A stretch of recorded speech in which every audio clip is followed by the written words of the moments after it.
Perdón, voy a presentar a Antonio Gil Albarracín. Bueno, no, me quedo. Es doctor en Historia y catedrático de Enseñanza Secundaria.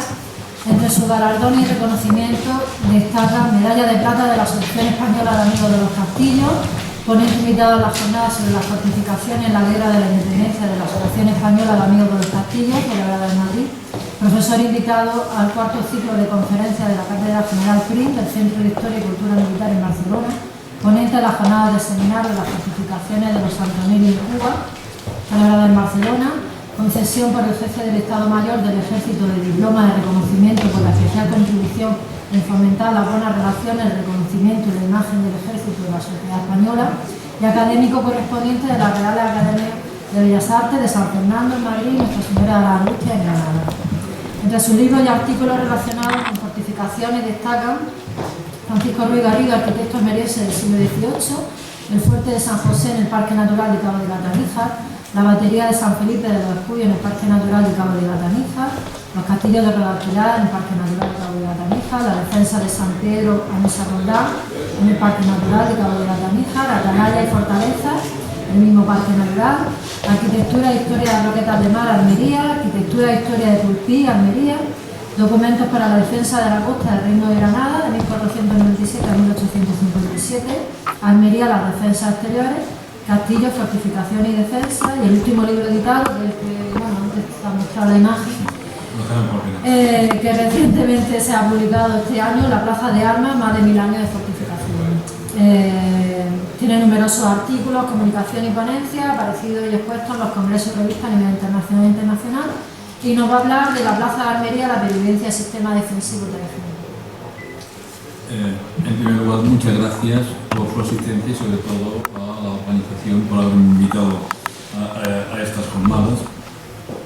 Y en cualquier caso vamos a hablar básicamente de algo tan fundamental como es intentar reenfocar la historia, esa que ya se quejaban en la ponencia anterior de que ha estado bastante desenfocada, y efectivamente así es. Ha habido una historia oficial que es la que ha imperado en Almería desde el siglo XIX, en que se inventan, es un cuento romántico que tiene muy poco que ver con la realidad y que espero que poco a poco vayamos revisando de una forma radical.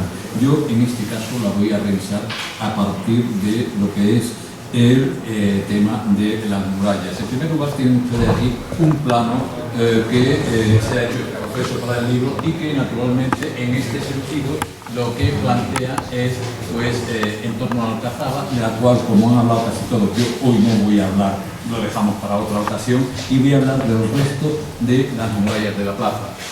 Ante todo, pues naturalmente unas murallas que, como sabemos, son las de la Medina, que se encuadraba dentro, después lo veremos con mayor detalle, y después las murallas del siglo XI, que son las de Jairán, las de Rufair y naturalmente, presumiblemente, las de Jairán, también la de Sal, aunque sobre eso no está.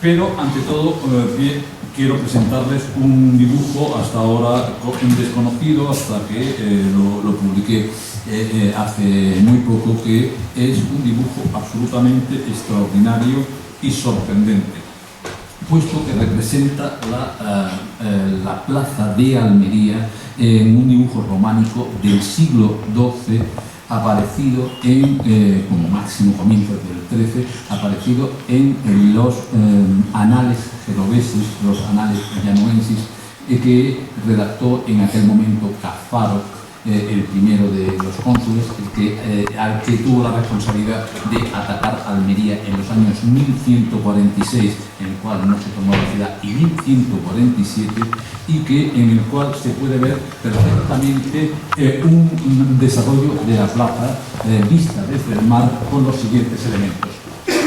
En primer lugar, la Alcazaba, la muralla de la Hoya, la subida al cerro de San Cristóbal, la bajada hasta el mar, la muralla de la Marina, pero a su vez también están la muralla de Levante de la Medina, la de Poniente y las murallas que deberían de rodear el barrio Larva del Jabo.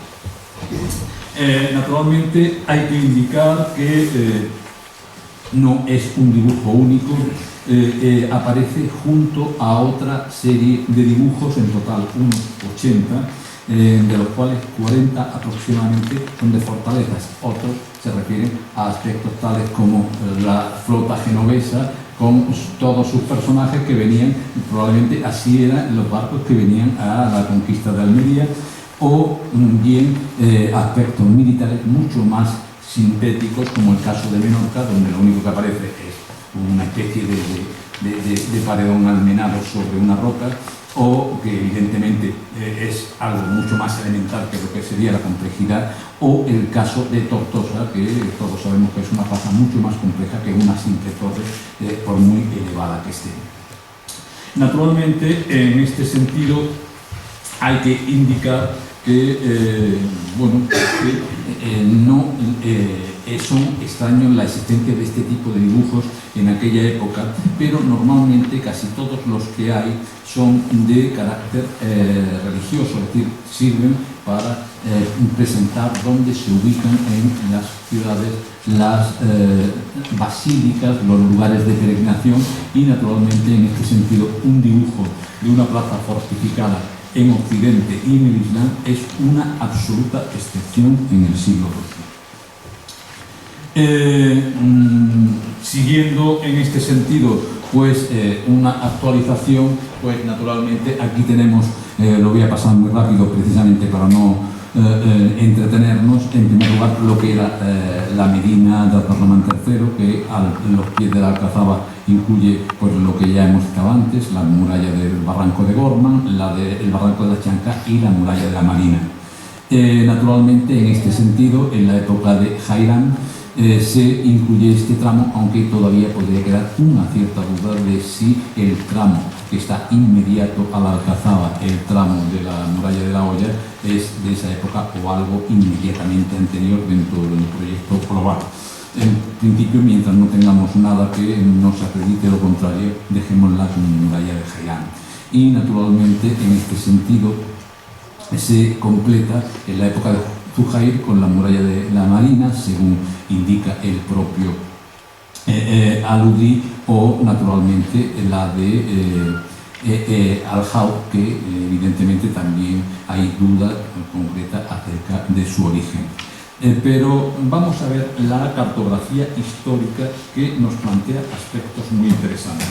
En primer lugar, este era el plano más antiguo que se conocía de Almería, el plano de Juan de Oviedo, que acompañó a Jerónimo Briceño de la Cueva el año 1621, cuando tienen que venir a revisar la defensa del Reino de Granada, porque el año anterior los turcos han estado a punto de tomar Adra, y naturalmente eso plantea toda una revisión de las fortificaciones. Hay que indicar que es un plano extraordinariamente interesante, sobre todo respecto a la Alcazaba, donde aparece precisamente lo que se llama una torre fernandina, que en todo caso ya trataremos en otro momento, y además hay algo que, aunque responde en grandes pautas a lo que es la ciudad, por ejemplo, es evidente que está falseado el tema de la muralla de la Hoya, porque aparecen todas las torres equidistantes, cosa que no es real. En segundo lugar, resulta chocante, pero bueno, es un hecho real que no incluye esos elementos, no aparece el portillo del Cerro de San Cristóbal.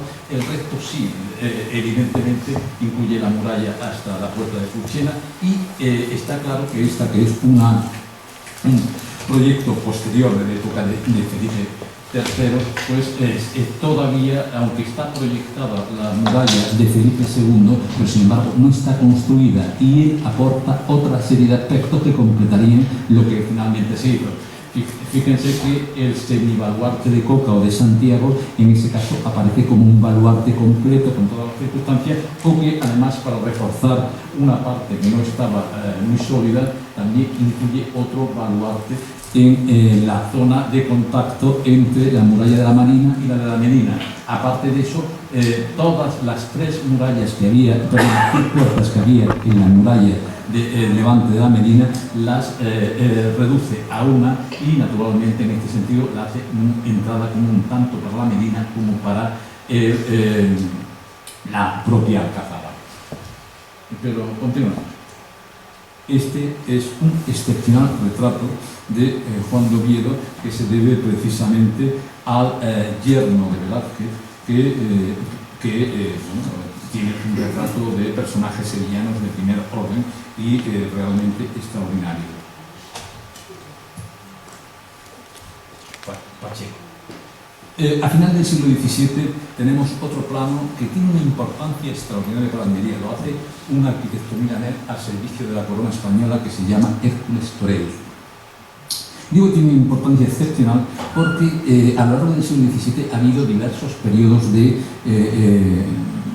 refortificación, especialmente a partir del año 1660 aproximadamente, porque resulta que las murallas se han ido deteriorando y realmente se produce un fenómeno. La ciudad empieza a rehacerlas, pero sin refortificar. Es decir, lo que hacen es volver a hacerla exactamente con el mismo trazado que tenían anteriormente y las mismas circunstancias que no eran adecuadas para la nueva situación. Hay que tener en cuenta algo importante, a pesar de que en el año 1575-76 se había trazado lo que es la muralla externa, él no hace figurar, como veremos posteriormente, la muralla que había de época medieval, de Jairano, pero a pesar de que se había trazado la muralla abaluartada por parte de Francés de Álava, sin embargo, esta no se había realizado nada más que en muy escaso parte. De hecho, la muralla abaluartada de Felipe II no se acaba hasta entrada la guerra de sucesión a comienzos del siglo XVIII. Estoy hablando de aspectos documentales que naturalmente aquí no se pueden exponer por la brevedad del tiempo. Pero en cualquier caso es un dibujo que va a tener este diseño va a tener una enorme importancia porque planifica la ciudad que va a ser la que sirva durante la guerra de sucesión para ponerla como una plaza de armas activa. Hay que tener en cuenta que además es un dibujo que parecía la realidad.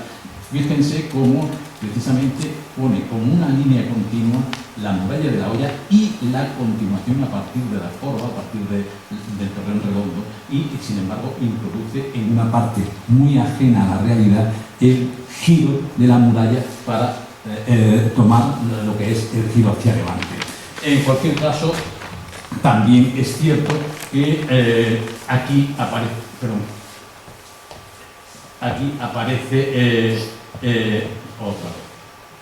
aparece el semibaluarte ya, no con la traza exacta que al final se le dio, pero muy parecido. Todavía no estaba hecho, estábamos hablando de 1694, estaba proyectado en 1576. Sí estaban prácticamente iniciados, aunque no concluidos, los dos baluartes de San Francisco y de Santo Domingo, y estaba prácticamente casi acabado el de la Santísima Trinidad, aunque él tuvo que aportar una serie de correcciones porque si no también estaba siendo mal acabado. Hay otro aspecto, el baluarte de los Reyes Católicos centenero, él lo convierte en un baluarte puntiagudo convencional, poligonal. También quiere crear un baluarte en la Torre del Tiro y es curioso, ni Juan de Oviedo ni cuando llega a la ciudad Hércules Corelli existía una puerta a poniente. Aquí no se indica absolutamente nada acerca del resto de la muralla. Hay que indicar en este sentido que él plantea la necesidad de hacer una puerta a poniente que también se haría. Este es un plano que ha tenido una enorme polémica. En su momento, por lo visto, estaba en muy mal estado, se hizo una restauración, se hizo una repintura de parte del mapa, en el cual, confundiendo todo, pues en la segunda cifra se le puso un 6, probablemente no sabía nada, en realidad debía de haber siempre un 7, y a partir de eso pues se señala disparates de comienzos del 17, de finales del 17, hay por ahí hasta teorías que prefiero denominar de macabras para intentar ajustar teorías imposibles, etc. Este plano es de 1709.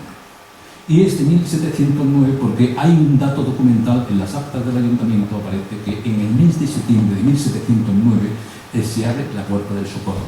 y la puerta del socorro aparece perfectamente definida en el lugar donde está.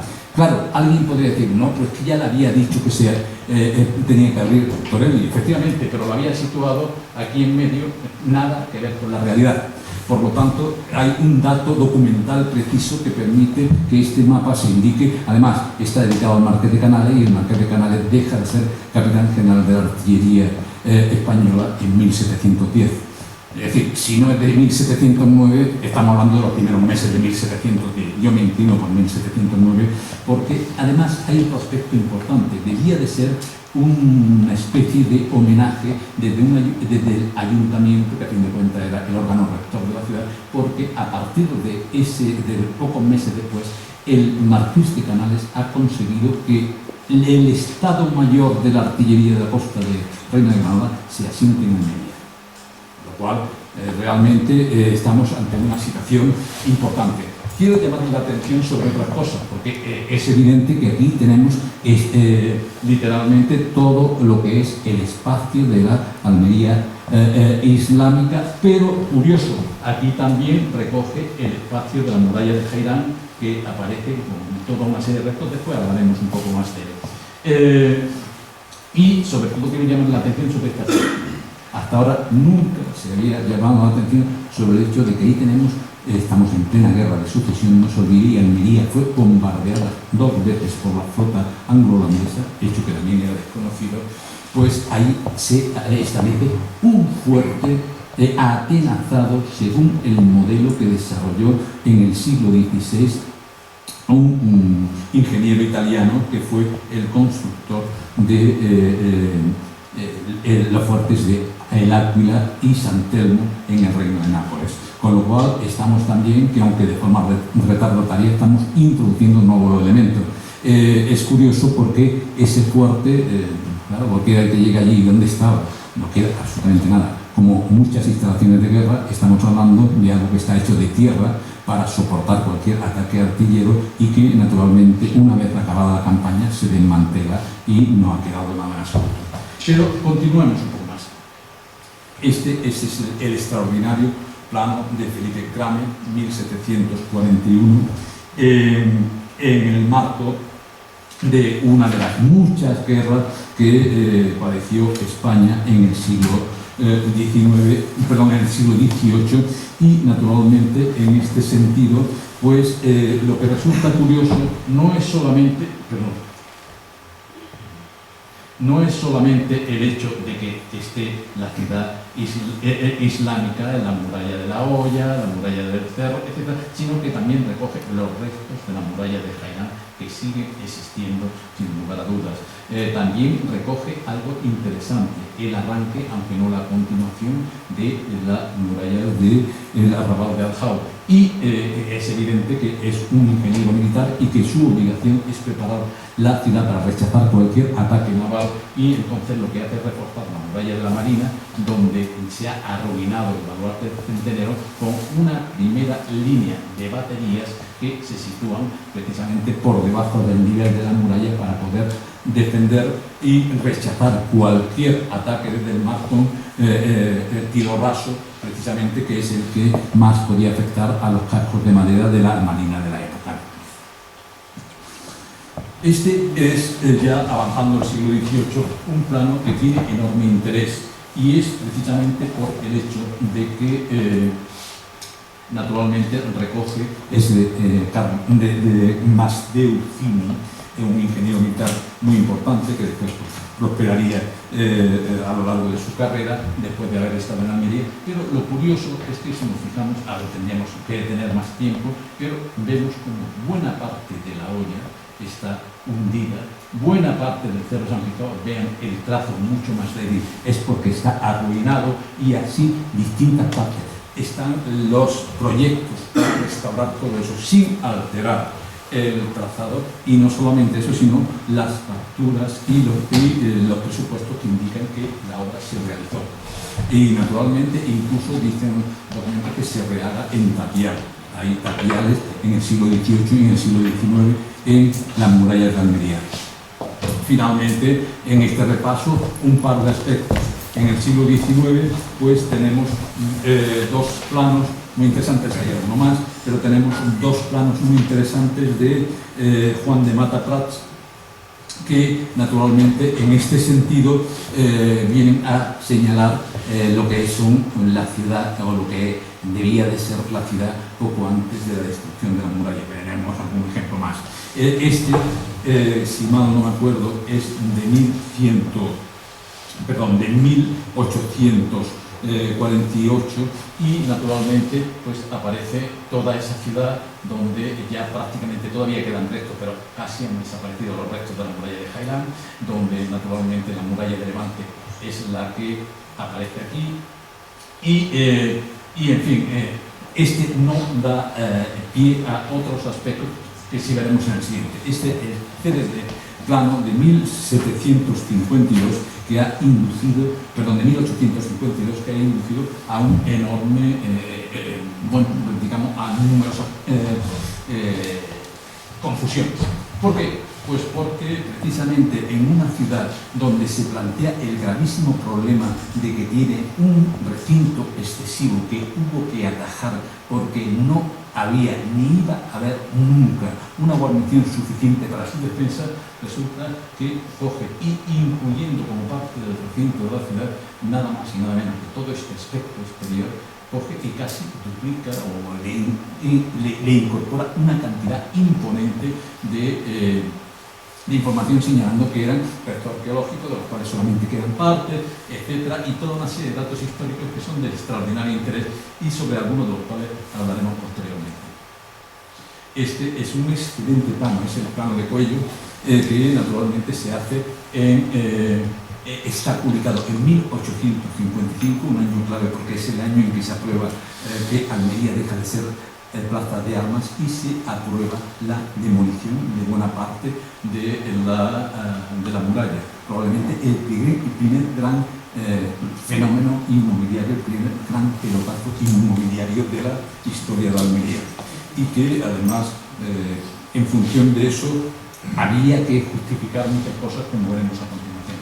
En cualquier caso, es un plano de una enorme precisión, y que además tampoco es que se olvide, puesto que no lo hace, que aquí indica la existencia de restos de muralla en lo que es el barranco de la Fuentecilla.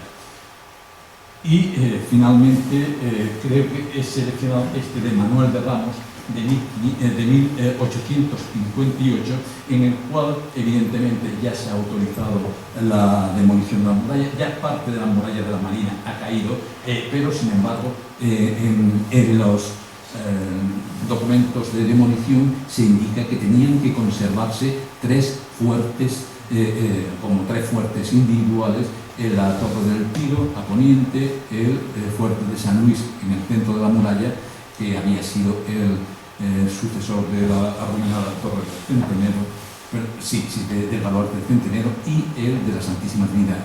Pero para que vean ustedes, se den cuenta un poco de cuál era la intención que había detrás de todo esto, lo primero que hicieron de entrada, antes de tapar ningún trozo de la muralla, fue cargarse el fuerte de San Luis, alegando que por allí pasaba una rambla y que, en fin, a fin de cuentas estaba claro que el asunto tenía que ir por ahí. En cualquier caso, es una visión absolutamente extraordinaria de la ciudad, que en este momento todavía conserva parte del último plan de fortificación que se ha proyectado en la misma, que era cuando era Plaza de Armas, que fue en 1836, donde precisamente por la cercanía de las columnas carlistas de Gómez, que llegó al campo de Gibraltar, el capitán general del Reino de Granada dio la orden de que todas las plazas de armas, las 9 plazas de armas existentes en el mundo, se refortificaran, y tenemos constancia de que se gastaron los dineros en hacerlo. Hay que señalar en este sentido que resulta sorprendente que cuando se monta toda esa historia romántica que intenta justificar que las murallas no sirven para nada, lo hagan gente que ha estado viviendo el último plan de refortificación, lo cual indica un poco la despachatez con que se hizo. Lo sorprendente es que todo aquel montaje prácticamente siga siendo la historia oficial hasta una época bastante más reciente. Pero vamos a ver qué es lo que queda de todo aquello y vamos a hacer un recorrido mínimo y rápido.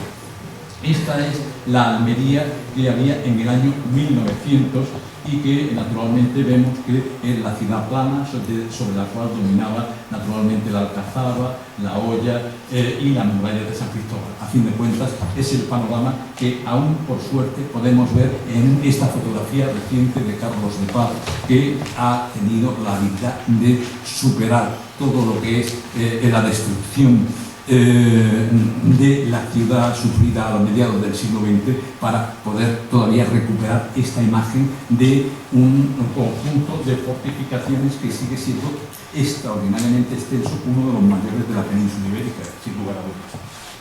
Me refiero de época medieval. Pero vamos a entrar por tramo. En primer lugar, naturalmente, la muralla de la Hoya, que, como es de sobra conocido, aquí tenemos recorre todo el valle, todo el barranco de la Hoya, y que naturalmente en este sentido aquí tenemos en una fotografía inmediatamente anterior a lo que le hicieron, que aparece aquí con los dos bofetones estos pardos que arruinaron realmente, ahora sí que de verdad, dos de las torres que hay en la parte de levante del mismo. Hay que indicar que, en todo caso, sobre esto hay una larga literatura medieval, en la cual bueno, se habla del río que salía detrás de la Alcazaba, la puerta de Bamusa, porque resulta extraño, si la puerta al final se sitúa donde actualmente está abierta, sin embargo, el texto medieval de Al-Zuhri dice que pasaba, el río pasaba por la puerta. Debe ser junto a la puerta, porque es evidente que por gravedad, si en tal caso la puerta debería estar situada aquí, porque es evidente que la gravedad con respecto a los fenómenos hidráulicos no perdona. En cualquier caso, lo que está claro es que bueno, el texto resulta chocante porque indica que, bueno, pues que fue anulado el río, como si eso fuera tan fácil. Probablemente sea una metáfora que esté señalando otra cosa, pero en cualquier caso de aquí sí que sale una rambla, que la rambla de Gorman, y que es la actual calle de la Reina. Hay que indicar que también tanto la muralla como el tramo fueron indicados por Al-Khatib, y en cualquier caso ahí tenemos el ejemplo de dónde estaba situada, según lo dedujo Torres Bamusa, que realmente pues cuando Torres Balbás la identificó con su habitual perspicacia, no era tan fácil porque, tal como vemos aquí, la muralla la puerta estaba tapiada. Se puede ver aquí en esta imagen de mediados del siglo XX o esta de principio de XX, donde la muralla sería exactamente, la puerta sería exactamente eso. Por lo tanto, no era tan fácil de conseguir en aquel momento. Pero en cualquier caso, lo que desgraciadamente llega a esta muralla es realmente algo mucho más importante, porque curiosamente la puerta como tal no aparece ni en el plano de 1721 ni de 1740, sí aparecen otros posteriores. Por lo tanto, ha debido de tener etapas en que ha estado tapiada y etapas donde se ha abierto. En este momento está abierta. Pues se puede pasar a través de ella, aunque tiene una verja para impedir que entre cualquiera. En cualquier caso, hay que indicar que si nos atenemos al plano de 1771 que hemos visto de Carlos Marreu, pues realmente la zona donde está la puerta había quedado prácticamente arrasada. Hay un texto impresionante de esa época donde señalaba que la muralla de la Hoya tenía 8 portillos y podía indicar las medidas de cada uno de ellos, por los cuales había posibilidad de que pasara un carro por cada uno de ellos, lo cual indica que el estado era catastrófico, y también existe la noticia de su restauración en diversos proyectos. Y naturalmente en este sentido hay que indicar que la verdad es que se recuperó y a finales del 18 la muralla aparece como un recinto extraordinariamente débil porque no permitiría resistir a ningún ataque artillero, y por eso incluso se hace una especie de retranqueamiento posterior por si acaso había un ataque por esa parte de la plaza. No olvidemos que Almería es una plaza de armas en activo hasta 1855 y que cada vez que España entra en guerra, naturalmente la plaza se refortifica para evitar su expugnación, que es un hecho que a menudo se olvida. Pero continuemos por el recorrido. Bueno, aquí hay algo que señalar, como precisamente a partir de un proyecto, creo que redactado en 2008 y realizado en 2010, pues la muralla ha sufrido todo ese bárbaro atentado que supone el reponer con placas de acero corte las partes que en un momento se habían perdido, y que naturalmente en este sentido pues ha supuesto un enorme escándalo a nivel local, nacional e incluso internacional.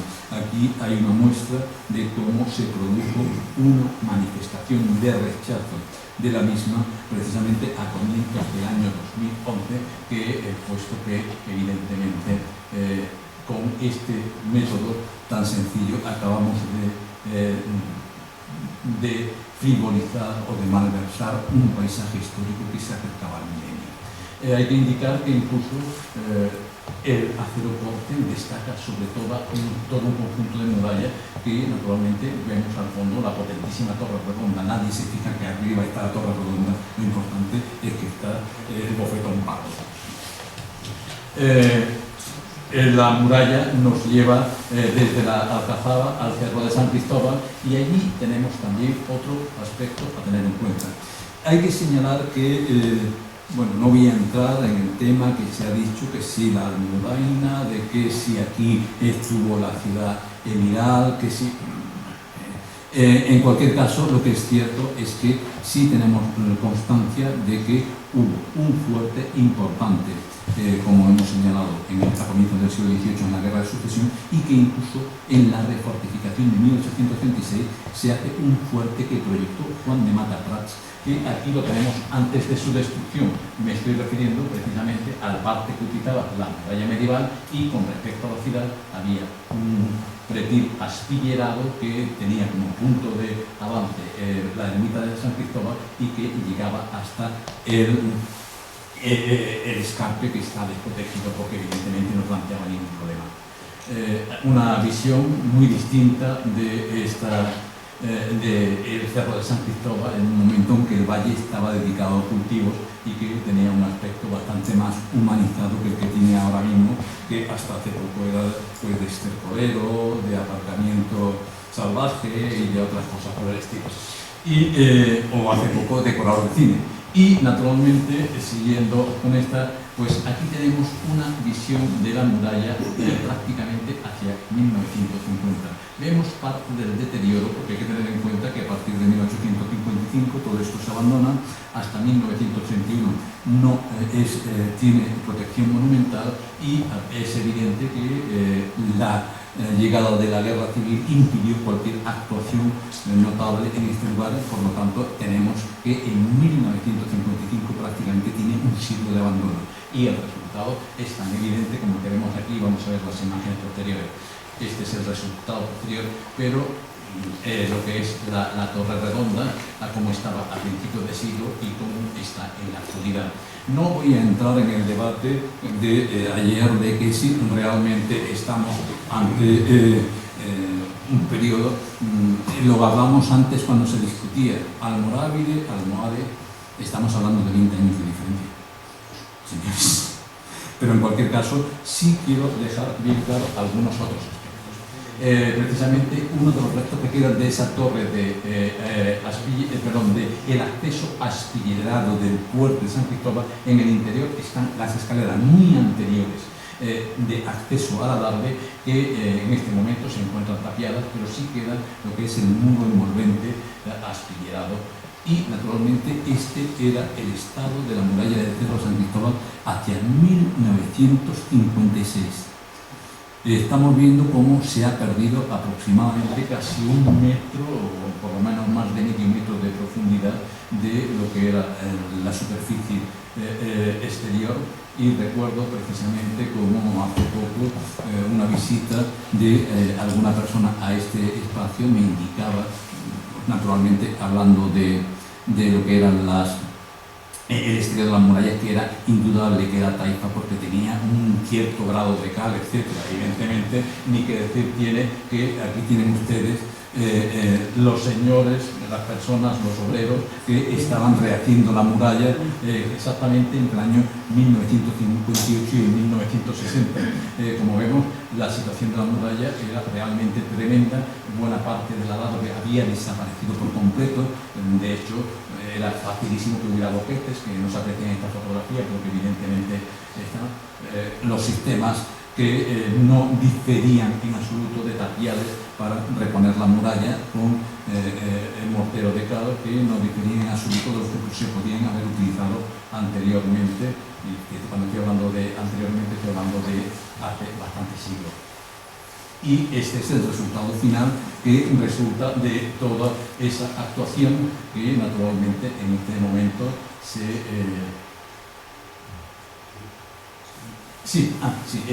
dentro de esta tenemos el espacio de que ocupa el portillo. Vamos a detenernos brevemente en él. Este es, como es de sobra conocido, la imagen que tenía el portillo hacia 1955. Evidentemente era un deterioro evidente que hacía que la muralla que lo amparaba, que lo dejara en parte al aire. De hecho, si nos fijamos hacia la izquierda, prácticamente ha desaparecido todo el adarve, por lo cual realmente es sorprendente que no se hubiera deteriorado mucho más el portillo. Este es el resultado actual, con los refuerzos que le pusieron para contenerlo, y naturalmente en este sentido detalles de cómo se integró el arco que había efectivamente de la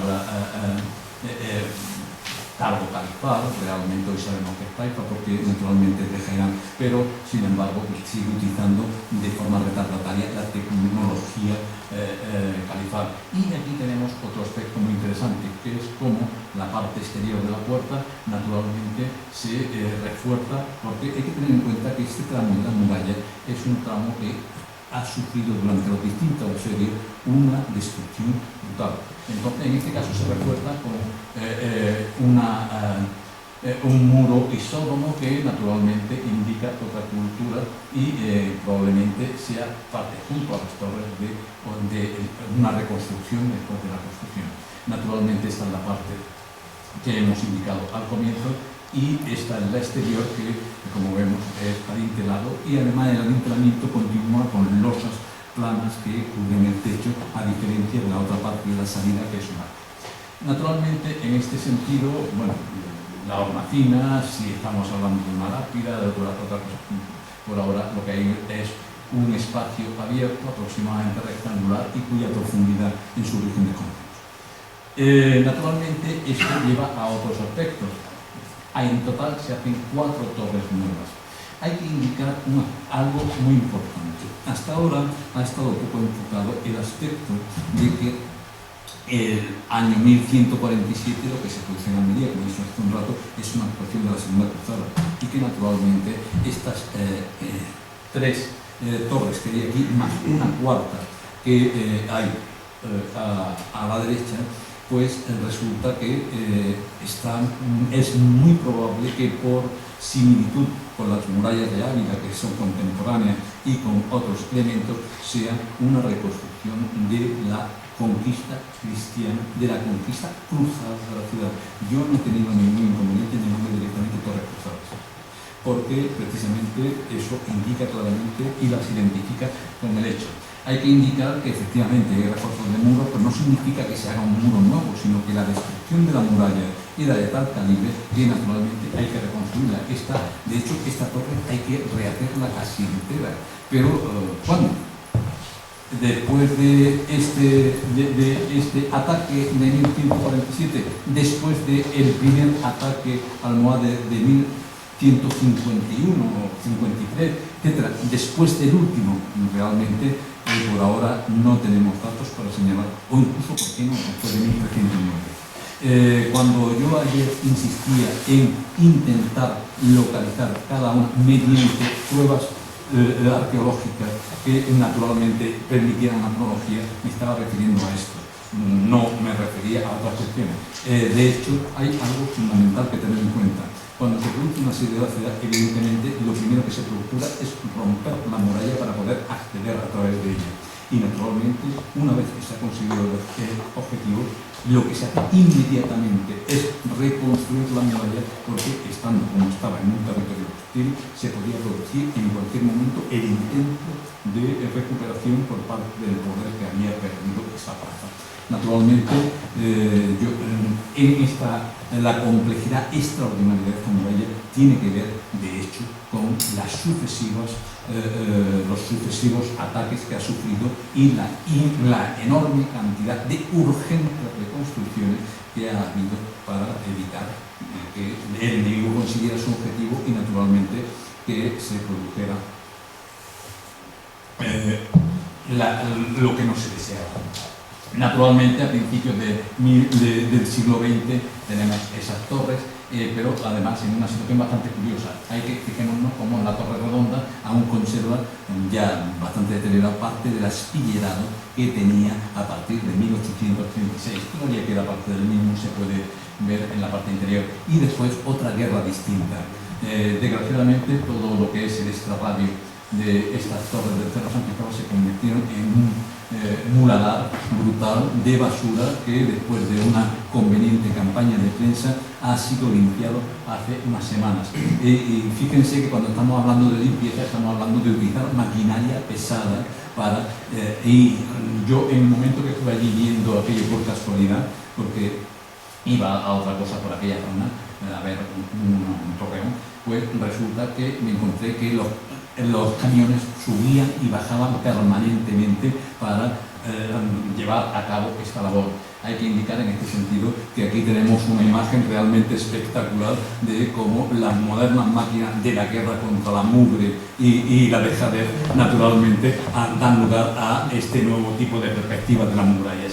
Pero en fin, afortunadamente lo único que espero es que no tengan que esperar otro milenio para volver a limpiarlo. Un secreto deseo. Naturalmente está claro que fuera de las murallas también hay elementos defensivos u ofensivos. Habría que citar cada caso. Este es un torreón que está arrasado. Téngase en cuenta algo fundamental. Almería ha sufrido bastante asedio, aunque muy pocos triunfantes, también hay que decirlo. Y naturalmente es regla poliorcética elemental que una vez que se tiene el peligro de ser asediado, lo primero que hay que hacer es arrasar cualquier elemento en el glacis que le pueda servir al enemigo de apoyo, de refugio para atacar la plaza. Naturalmente, en este sentido, la situación ante la muralla del Cerro San Cristóbal creo que no merece mayor comentario, no es el único ejemplo, pero sí es el más significativo. Y después este que hay aquí de la célebre muralla de la Fontecica. No es un ejemplo único, hay algunos ejemplos, pero este es el más extenso y sobre todo el que más se ha conservado. ¿Por qué se ha conservado este? Pues por una sencilla razón, porque si tenemos en cuenta que se han arrasado todos los elementos que pudieran perjudicar a la plaza, aquí estamos en una perfecta hondonada que para nada va a ayudar a aquellos que se enfrenten a la plaza. Ese es el único ejemplo que explica que esto se haya salvado mientras que los demás se han arrasado. Ahora, ¿qué era esto? Esa es la segunda parte. Ya sabemos que hay por ahí teorías fantásticas de que si esto era parte de un... Bueno, ya hemos visto Juan de Mataprat, que hacía ahí una ciudad absolutamente gigantesca, Babilonia casi en pequeño, en fin, Padre Tapia señalaba que la ciudad antigua de Almería estaba ahí arriba. Incluso Hacienda en su momento también planteó que allí estaba la ciudad medieval. Lo que pasa es que después, afortunadamente, corrigió ese error. Hay que tener en cuenta algo fundamental, un poco de sentido común. Cualquier ejército que se pone a asediar una plaza de armas se tiene que fortificar para evitar ser sorprendido. Y naturalmente está claro que si sabemos que hay varios asedios almohades hasta que consiguen su objetivo, pues está claro que es muy probable que estos sean restos de ese campamento almohade que naturalmente o bien incluso de las tropas cristianas, ¿por qué no? Pero bueno, hablemos de almohade porque ya sabemos que esa situación en la que cualquier obra de emergencia se podía hacer perfectamente en tapial por parte de los cristianos, pero normalmente está claro que se suele identificar al tapial con musulmán. Yo solamente digo una cuestión, no en temas militares, que sí hay hasta el siglo XIX tapiales en el ejército español, sino que en temas de arquitectura popular yo he constatado que se construyen tapiales hasta 1981. Estamos hablando de que, bueno, dejemos lo que pueda ser parte de lo que es el campamento o la plaza de asedio almohade. Hay que tener en cuenta que cualquier tipo de asedio tiene normalmente dos aspectos fundamentales si se hace en regla. Una línea de circunvalación que rodea directamente la plaza, una línea de contravalación que protege a los que asedian la plaza. Y naturalmente, esto no sé si es de la línea de circunvalación o de contravalación, pero que sí es lógico que sea de aquello, porque lo otro de la ciudad, aquella que necesitaba 10.000 hombres para defenderse, no encaja por ningún lado. Pero en fin, continuemos rápido. Sí, solamente señalar algunos de los detalles. Bueno, desgraciadamente se ha convertido en un barrio de infravivienda sobre el cual voy a comentar poco, pero también sí quiero comentar una restauración realmente tremenda, donde se ha forrado de cemento algo que, en fin, no merece sin comentario. Evidentemente, por desgracia, mientras no cambien los criterios que se mantienen en todo este tipo de aspectos, sinceramente, mejor que no haya ni un céntimo para restauración mientras no existan criterios claros y correctos de actuación. Bien, pero ¿cómo resulta todo esto? Ya hemos hablado de una gran operación inmobiliaria, de asaltar lo que eran las murallas para crear el gran espacio de expansión de la ciudad, y naturalmente las murallas se cortan en la calle Antonio Vico a la caída, ya donde deja de tener interés para la ciudad. Téngase en cuenta una cosa, que si se salvan las murallas de la Hoya y del Cerro de San Cristóbal es sencillamente porque no le interesaban como zona de inmobiliaria. Si le hubieran interesado, evidentemente habrían arrasado con ellas exactamente igual. Pero en fin, en cualquier caso, está claro que por fortuna hacia 1958 se estaba en estas condiciones, el 60 se han restaurado y su estado actual que necesita un retoque importante es este. Pero cuidado, porque hay por ahí un proyecto que creo que solamente tiene un presupuesto inicial, después de haberlo modificado de 1.700.000 euros, 1.800.000 euros, que con eso se puede poner muchísimo, pero ¿por qué? Del resto de la muralla del siglo XI, que es el cometido que no queda nada en la parte de Levante, pero sí vamos a hacer un brevísimo repaso por las puertas.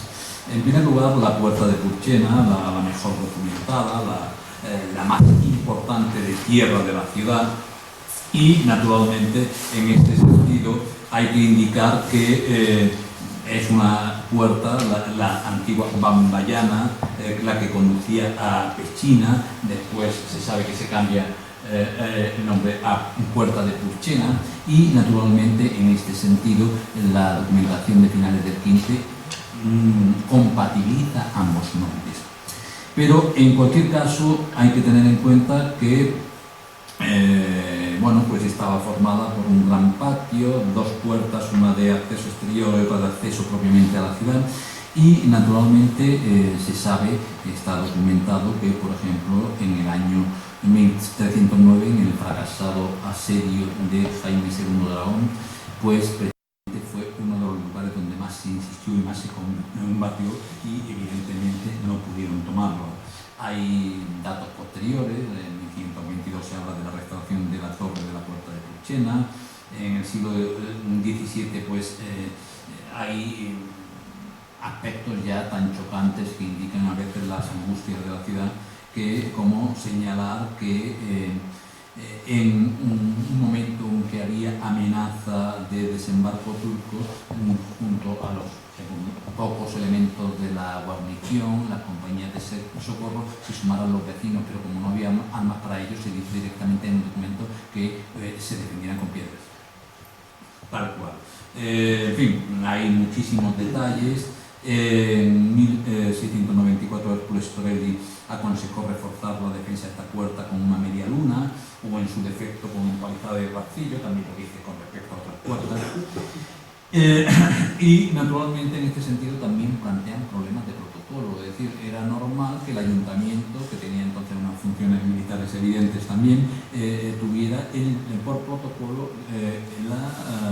el privilegio de que algunos de los concejales, regidores, fueran a la defensa, era un honor, de la Puerta de Purchena y otro la de la Puerta del Sol.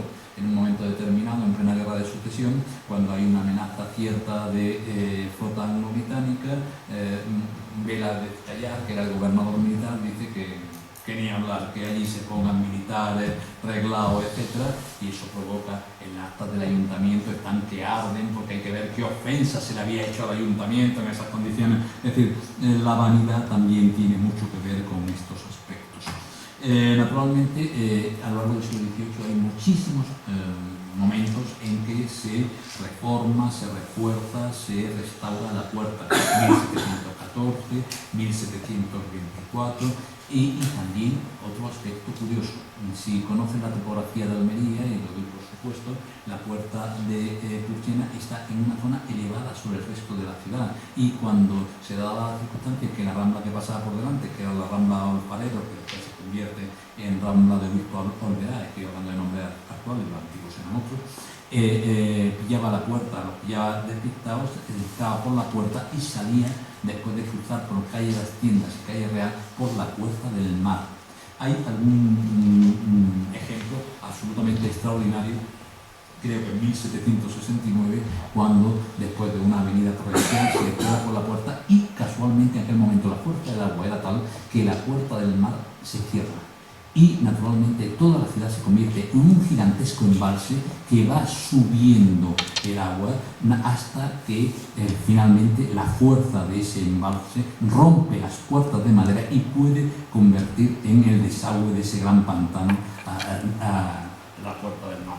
Realmente hay situaciones auténticamente dramáticas y perfectamente documentadas.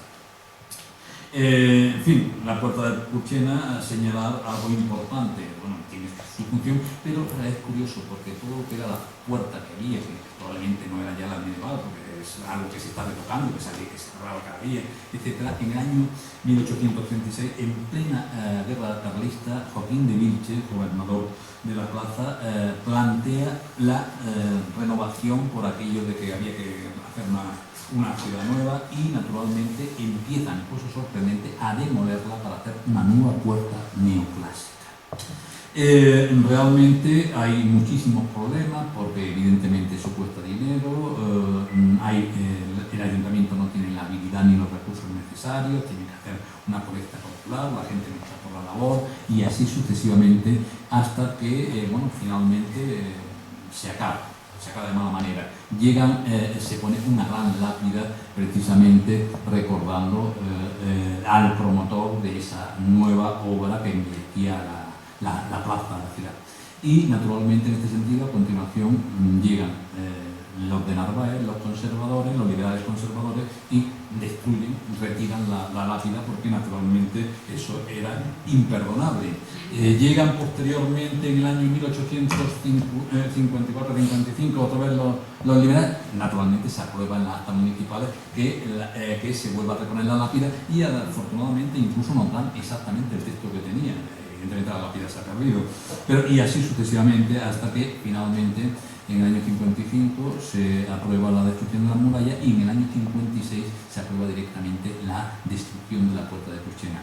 Hubo, y en este sentido es importante, porque claro, siempre estamos pensando, bueno, siempre estamos destruyendo, hubo un concejal que fue Francisco Jover, que hizo una moción para que se salvara, pero que en aquel momento la larguísima mano de Ramón Orozco, que era el factotum de los negocios y sobre todo el gran impulsor de ese negocio inmobiliario, y que además que era el que le estorbaba a sus parcelas, el que las puertas, se dijo que ni hablar, a pesar de que el otro señalaba que podía ser un monumento, que hay que enviar piedra al asunto, que ni hablar, y la demolieron en su totalidad la puerta de Cruchena.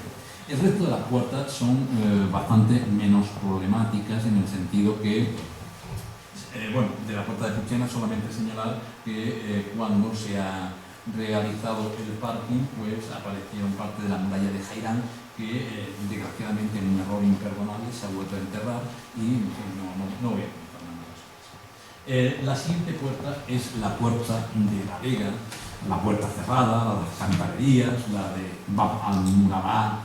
Realmente era la puerta que conducía a la Vega y conducía al oriente de Almería.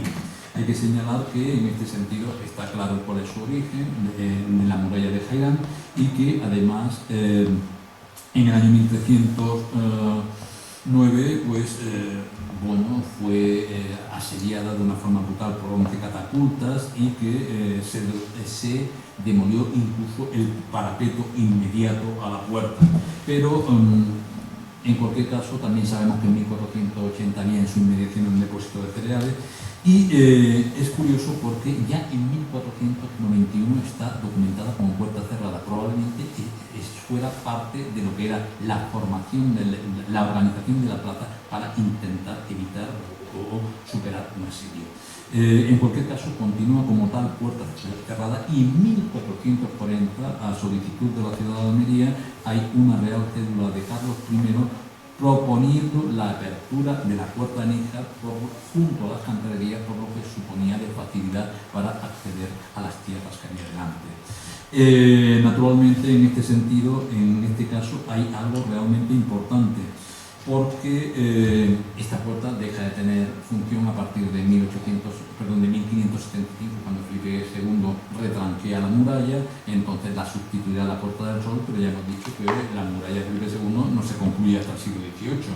Y lo que es cierto es que esto más o menos dio nombre al pago que había en las inmediaciones, que es el pago de la Puerta Cerrada, y que después se llamaría Pago del Sol. Incluso los restos de la Puerta Cerrada se llamaban del Portillo del Sol. Y en este caso, además, tenemos la fortuna de haber encontrado la partida de defunción de los restos de la puerta, porque en el Cabildo Municipal de Almería del 31 de enero de 1769 se acordó que se demolieran los dos trozos de torreones que habían flanqueado dicha puerta, trabajo que fue realizado por Miguel de Ramos, maestro alarife, con la intervención de Jaime Abreu, síndico personero del común, elevándose su coste a 121 reales de millón, acordando el cabildo el libramiento correspondiente.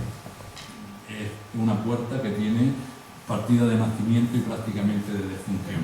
Otra, más complicada también de la misma época, la Puerta de los Negros, de León, Bab al-Sudán, Bab al-Assad. Ya sabemos que Al-Udrin señala que tenía un nombre pero que recibía el otro, así sucesivamente, y que debió de estar activa hasta finales del siglo XV o primeras décadas del XVI, pero prácticamente hasta ahora no ha aparecido documentación de ella en época cristiana. En caso de existir, debía de estar tapiada y había dejado de tener esa función.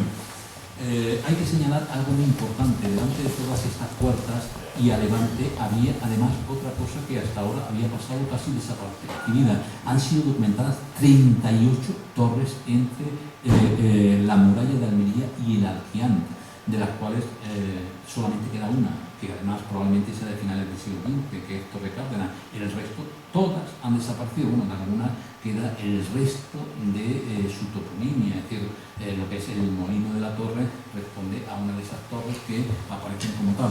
Y esto indica que el campo de Almería era también un campo fortificado, igual que el de otras ciudades marítimas que en aquel momento necesitaban de un apoyo de primera instancia para, ante cualquier desembarco, refugiarse en espera de ayuda. Finalmente, de la muralla de Jairán queda lo que es la Puerta del Mar, Al-Diván, seguramente, y que naturalmente no se debe confundir con la otra Puerta del Mar, que incluso la documentación del 16 llama Puerta del Mar Antigua, que es lo que normalmente identificamos como Puerta del Puerto, porque aparece expresamente dentro de la Almedina. Hay que indicar en este sentido que naturalmente también tiene el mismo origen, bueno, el origen no, en este caso, si atendemos a los Gris, sería de la época de Zujair, y naturalmente era lo que estaba al final de lo que era la calle real, la gran ruta que bajaba al puerto, por lo tanto tenía una importancia fundamental. Aparece con una amplísima documentación que habla sobre la misma en distintos momentos. Por citar algún caso, en 1593 el albañil Juan de Parracés se le encargó que reparara la torre de la Puerta del Mar. Y otro caso mucho más interesante, el año 1709, el Cabildo almeriense aprobó que la portada de la Puerta de las Carretas fuera desmontada para colocarla en la Puerta del Mar. Estamos hablando, debía ser una portada de cantería que se trasladó a otro lugar. Evidentemente de ella nada sabemos porque, por desgracia, en Almería no vinieron los grandes dibujantes del 16, del 17, y en ese sentido el plano que he enseñado hoy es una feliz excepción, pero evidentemente tenemos un gran vacío, excepto los planos que he indicado, pero son planos, no son arcados. Naturalmente, en este sentido hay que señalar que hay una larguísima retahíla de avenidas que venían a desembocar a la Puerta del Mar, del punto más alto de la ciudad. Ya he comentado alguna. Otra es que al lado estaba, a partir del final del 16, el convento de la Santísima Trinidad, y hay algún testimonio de que en alguna de estas inundaciones tuvieron que sacar a nado el arca del Santísimo Sacramento. Evidentemente estamos hablando de 3 varas de altura, que estamos hablando de algo realmente importante. En cualquier caso, bueno, pues realmente hay, vuelvo a decir, numerosas restauraciones, etcétera, pero que para no cansarles no voy a entrar en ellas. Sí, solamente otra, nuevamente, cosa excepcional, en momentos que está declarado estado de guerra, derriban la Puerta de Purchena y derriban la Puerta del Mar, es decir, las dos entradas fundamentales de la ciudad se derriban, ni que decir tiene cómo vuelan lo que son las órdenes militares ordenando que se cierren inmediatamente, porque claro, en aquel momento la plaza estaba abierta y en un momento de declaración de guerra. En cualquier caso, hay que señalar que se acaba finalmente hacia 1939, 40, prácticamente casi con la guerra. Hay alguna descripción, incluso hay algún proyecto. La Puerta de Purchena se hace en estilo toscano, la Puerta del Mar en estilo jónico, y bueno, realmente pues era una obra al gusto de aquel momento. Por cierto, hablando de la Puerta del Mar, no lo he traído porque para qué. El célebre dibujo de Villamil que señala, bueno, evidentemente eso es tan falso como lo de la historia falsaria de Almería. No hay que hablar más de eso, sencillamente ni es de Almería y en todo caso, aunque en la Puerta del Mar hubiera algo lejanamente parecido a eso, evidentemente ni tiene orientación, ni por supuesto había llegado al siglo XIX, ni nada de nada. Vale, pues,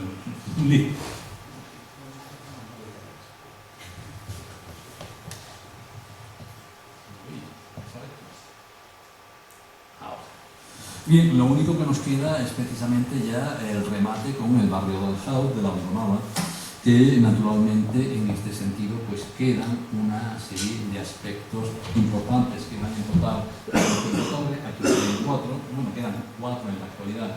Es curioso porque fíjense ustedes el aspecto que tenía, incluso cómo había realmente aquí lo que tenemos es esa torre que naturalmente es una de las dos que hay en la Avenida del Mar en este momento. Esta torre que era de donde partía esa muralla, desgraciadamente fue demolida de una forma realmente estúpida en los años 80 del siglo XX, porque, claro, en fin, no es el único caso.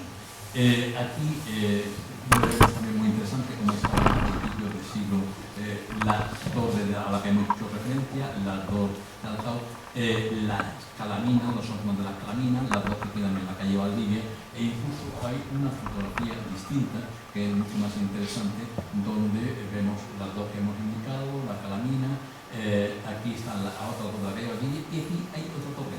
Pero esa torre fue derribada en 1951, y además es uno de esos enormes hechos de gran coherencia de la clase política almeriense. En concreto, el Ayuntamiento de Almería aprobó la semana anterior una declaración solemne acerca de la protección de los restos de la muralla, porque es parte de nuestra historia, etc. Y la semana siguiente, alegando que aquí existían unos ocupas, una familia que se había refugiado ahí, convirtiéndola en infavivienda, algo muy normal en Almería. No sé si recuerdan que cuando Gerald Brennan llega a Almería se encuentra las torres del Cerro de San Cristóbal ocupadas como el fenómeno de infravivienda. Pues bien, en este sentido, una semana más tarde de aquella declaración solemne, cogen y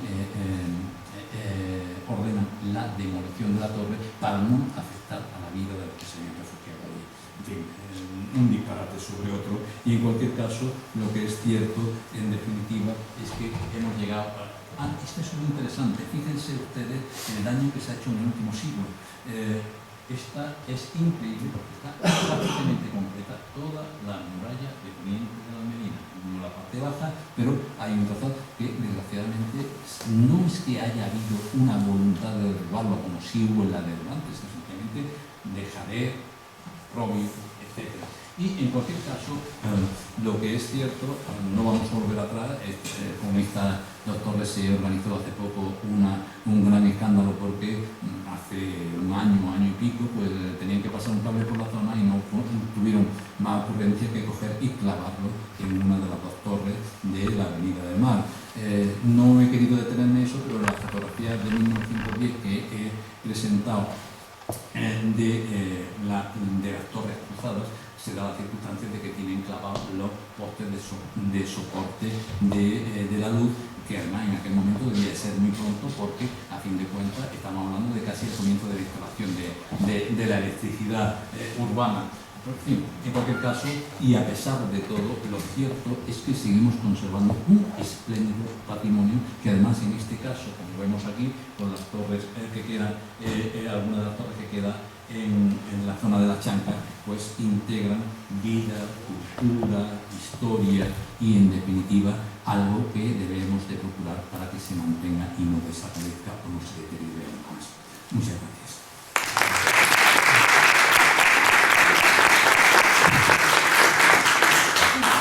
Viral.